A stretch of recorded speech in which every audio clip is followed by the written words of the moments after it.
Damos de bienvenida al sociólogo Mario Hunda. Él es catedrático e investigador de la Facultad de Ciencias Sociales de la Universidad Central del Ecuador.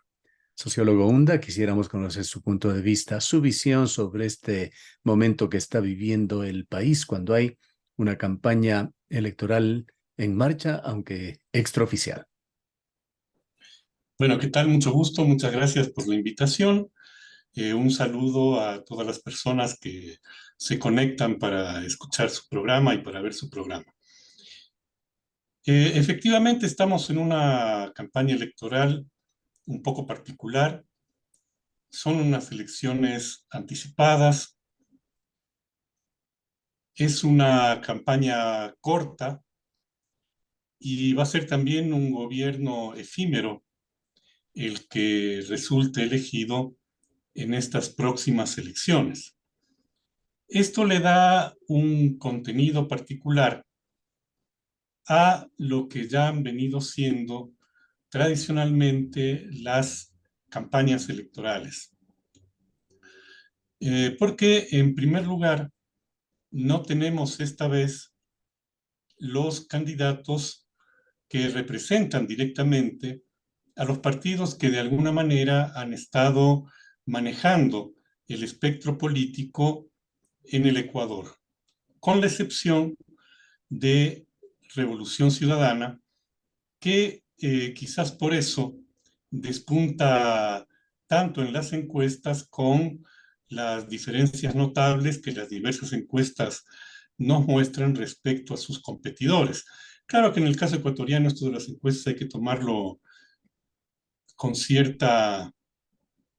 con cierto cuidado porque no han tenido, por decirlo así, demasiada suerte en los últimos procesos electorales.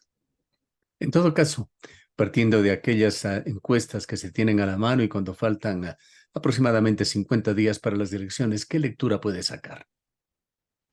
Bueno, lo primero es justamente esta, este resultado de la crisis política. Hay que tener en cuenta que la muerte cruzada, que fue utilizada por Guillermo Lasso, es un síntoma de la crisis política que viene viviendo el Ecuador.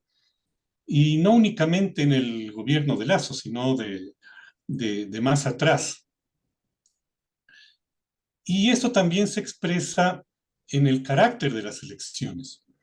El hecho de tener una campaña tan corta y de un gobierno que durará un año y medio, es, yo creo que también ha incidido en que los partidos políticos no se animen tanto a presentar a, a sus cuadros más visibles, lo que ha vuelto notoria, más notoria todavía, la debilidad de los partidos políticos en cuanto a la formación de cuadros que puedan representarlos de manera tal que atraigan el favor de una porción importante de los votantes.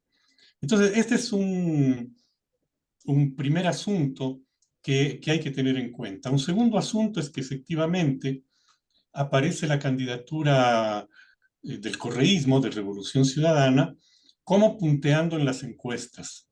Según diversas encuestas, pues varía entre 26 y 32 el porcentaje de votos que le asignan. Y varía, según las diversas encuestas también, la candidatura que podría llegar en segundo lugar.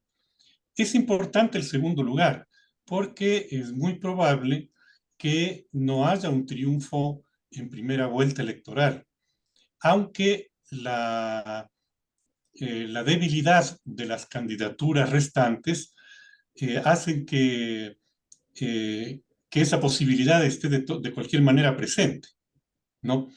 Entonces, lo que vivimos es esta situación en la que todavía sin comenzar la campaña, hay una cierta incertidumbre, podríamos decir así, en cuanto a esta parte del resultado. Yo creo que en lo que todo el mundo coincide es que el correísmo va a llegar primero y que en el caso de plantearse una segunda vuelta electoral, pues el correísmo estará presente con alguna otra candidatura que según unos puede ser la de Otto Sonnenhorstler, según otros puede ser la de Yacu Pérez, incluso algunos mencionan a Fernando Villavicencio. Jan Topic quedaría fuera del juego. De lo que he visto en las últimas encuestas, aparentemente sí. Pero como digo, en el Ecuador las encuestas tenemos que tomarlas con una cierta distancia, por decirlo de Ahora, alguna va a depender mucho, sobre todo, de quién ingrese en la segunda vuelta, el hecho de que se dé o no una campaña electoral, en el sentido de la palabra, si llega a anticiparse y es un tanto más dilatada la campaña, a lo mejor empiezan a jugar otros factores. Es probable, pero allí habría que ver cómo se configura el cuadro de esa segunda vuelta. Es decir, nosotros deberíamos ver que para esta primera vuelta, o sea, tenemos el campo del correísmo, tenemos el campo de la derecha que aparece fragmentado entre Sonnenhosner, Topic, Villavicencio. Este, tenemos el campo un poco más hacia la izquierda, en donde aparece eh, únicamente Yacu Pérez, y tenemos un cierto centro en donde está ubicado Hervas, ¿no? Tanto Hervas como Yacu Pérez fueron las sorpresas de las elecciones del 2021, pero habrá que ver si es que logran mantener esa, ese interés de parte de los votantes, sobre todo porque ellos mismos y los partidos con los cuales concurrieron no han hecho mucho, no han hecho mucho honor, por decirlo de alguna manera, al sentir de esos electores que buscaban algo distinto que no esté ubicado en la polarización correísmo-derecha. La posibilidad de un eventual triunfo en primera vuelta con ese 40% y 10 de diferencia no podría darse. Yo creo que es difícil, pero dada la debilidad de las otras candidaturas, no es descartable, ¿no? Porque aparentemente de lo que estamos viendo, no habrá una candidatura fuera del correísmo que logre llegar al 30%. El correísmo puede que sí, eventualmente hasta podría llegar al 40%, si bien eso no parece tan claro al momento actual. ¿Cuál sería la fortaleza del correísmo? ¿Cómo la describiría usted? Pues la candidata Luisa González es tan o más desconocida que otros candidatos. Sí, bueno, porque lo que pasa con el correísmo es que lo que importa allí no es el candidato. Ya ocurrió eso en 2021 con Arauz. Arauz también era muy poco conocido, no tenía mayor presencia anterior y sin embargo gana la primera vuelta con un 32% de la votación. Acá lo que ocurre es que el correísmo tiene todavía una votación que le es fiel, ¿no? O sea, que recuerda este, con buena imagen lo que fue el gobierno de Correa, que de alguna manera mira con lupa aquellos que pueden considerarse sus logros y trata de borrar todos los problemas que tuvo ese gobierno, ¿no? El más conocido es el de la corrupción, pero también la persecución a dirigentes sociales, la división de las organizaciones sociales, el debilitamiento de la propuesta progresista hacia el final de su mandato, que se expresó en la adopción de algunas medidas de carácter neoliberal, como la ley de alianzas público-privadas, etc.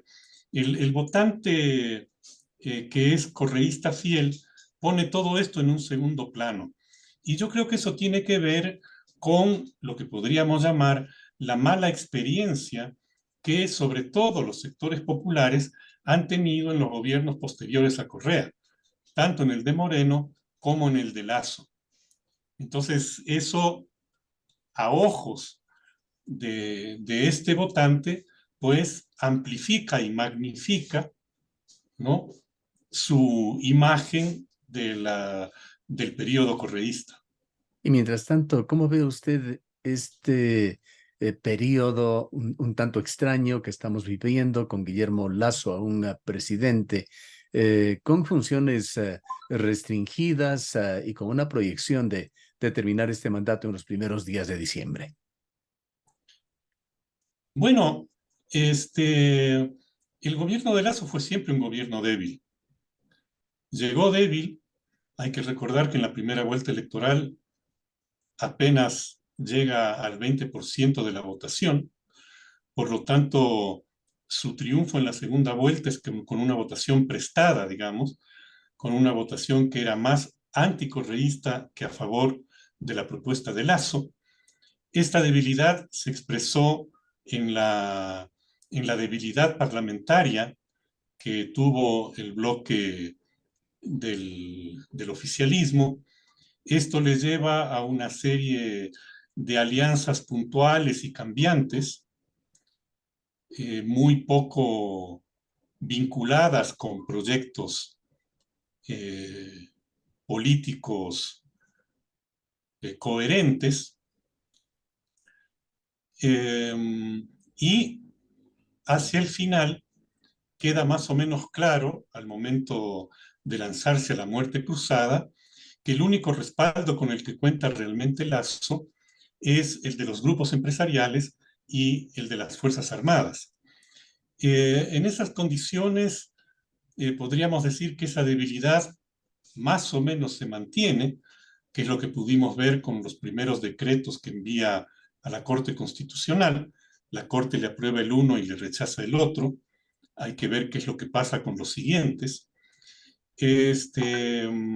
Pero me parece que el signo de la debilidad va a estar presente y el signo también de la estrechez de su respaldo social también, ¿no? Por lo tanto, también la, la posibilidad de que sus actos de gobierno estén más cargados hacia los intereses empresariales que tratarán de obtener alguna ventaja en lo que resta del gobierno para lo que no han podido hacer en el periodo inmediatamente anterior. Ahora, en términos de interés público, de interés ciudadano, cuando cada ciudadano, y aquí no exclusivamente los sectores más populares, creemos que en todos los niveles ciudadanos está o estamos muy ocupados en tratar de sobrevivir, de contar por lo menos con lo más indispensable en ese triángulo de Maslow. Eh, ¿Qué tanto importa a la gente lo que está sucediendo políticamente? Bueno, yo creo que eso es justamente parte de la crisis política, de la crisis de la democracia representativa que yo le decía antes que estamos viviendo. Y nosotros tenemos un sistema político, unos líderes políticos, unas agrupaciones políticas que están bastante lejos de las necesidades de la mayoría de la población. Por lo tanto, hay un segmento de la población importante que mira con distancia lo que ocurre, ¿no? Esto se expresa normalmente en el porcentaje de encuestados que dicen estar indecisos, no saber todavía por quién van a votar o que se decantan por los votos nulos y blancos. ¿Cómo ve, cómo describiría usted la importancia y cuál sería la proyección, por otra parte, de las consultas populares sobre el Yasuní y el Chocó? Yo creo que esa quizás sea, en una perspectiva de futuro, una de las partes más importantes de las elecciones que vamos a tener. Sin embargo, yo no he notado hasta ahora que en la ciudadanía haya un interés muy grande por las consultas. por lo menos todavía. Habrá que ver qué pasa una vez que comience la campaña electoral.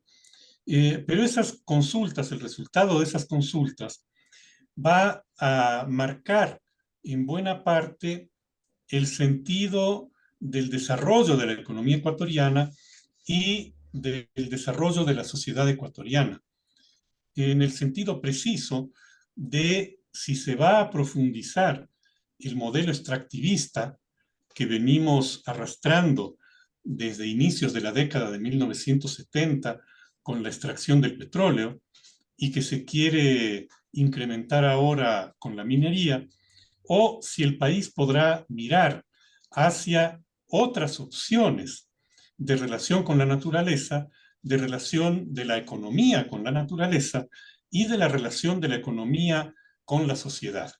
Pero eso está por verse. Como le digo, yo hasta ahora no he notado que en la ciudadanía exista una preocupación marcada sobre estos temas. Para finalizar, sociólogo Hunda, cuando estamos en una etapa en la cual se pone todo en duda la validez del sistema democrático que vivimos, en duda el propio sistema capitalista, esto es un fenómeno a nivel global, en duda el régimen de partidos aquí en Ecuador, ¿cómo ve el futuro cercano? Bueno, yo creo evidentemente que el gobierno efímero, el gobierno corto, digamos, que le queda a Lazo, evidentemente no va a ser capaz de enrumbar el país hacia las soluciones que se están necesitando. Creo que las elecciones anticipadas con una campaña muy corta tampoco permite un debate político profundo que permita un voto mucho más político en el buen sentido de la palabra, de preocuparse de los asuntos comunes, de la convivencia común, y eso va a debilitar las elecciones y va a condicionar el resultado.